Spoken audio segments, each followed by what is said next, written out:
Manipur Staff Selection Commission mathou pangthoktrif faoba leingakki Group C amadi D gi thabak launaba advertisement tawbigano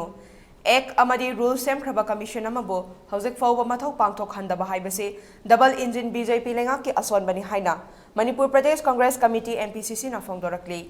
hiramasiga mari lenana BT Road ta leiba Congress Bhavan dangase pangthokhiba paumi singa unaba amada MPCC ki spokesperson MD Rabi Khan na phongdokhibada leingakki Group C amadi D gi thabak launabagi damak Manipur Staff Selection Commission Act English Singaniga Supna Kunganithoi amadi rule semkhrabasu ngase fawba mathau pangthoktana leiri masimak Double Engine BJP leingakki asonbani haibada haimanba thokloi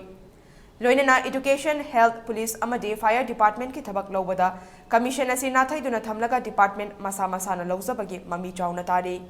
maram asina achumba amadi mayek sengna thabak launabagi damak ek amadi rule semkhraba commission asigi chairperson amadi member sing haptuna athubada leingakna mathau pangthokhallo commission asibu mathau pangthokhanabagi damak hiram asigi matangda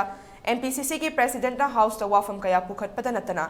state asigi chief secretary da bamang chei ki December kunda legal notice thakibasu leikhrabani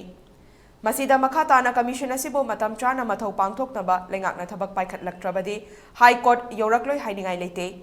loinena commission asi mapungfana mathau pangthokhandri fawba leingakna Group C amadi D gi thabak launaba advertisement tawbiganu haiba wafam sing thamduna mahakna makhata ke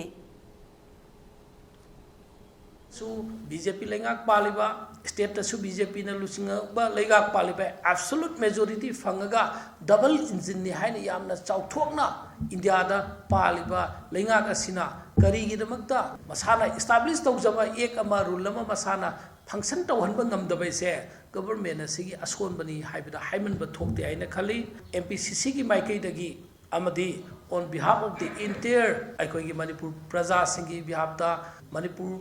Staff Selection Commission Fajana Athuba Matamda Thabuk Tawhanbiu Masigi function Nasi Tawdri Fawba Chairman Amadi members sing Hatri Fawba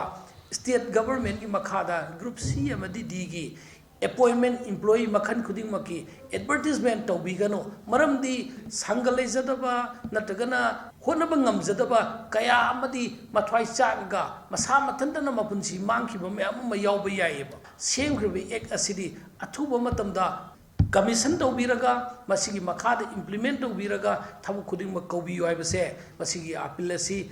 honorable chief minister amadi paliba BJP leingak asigi manakong yaunangai damta koi thamjaba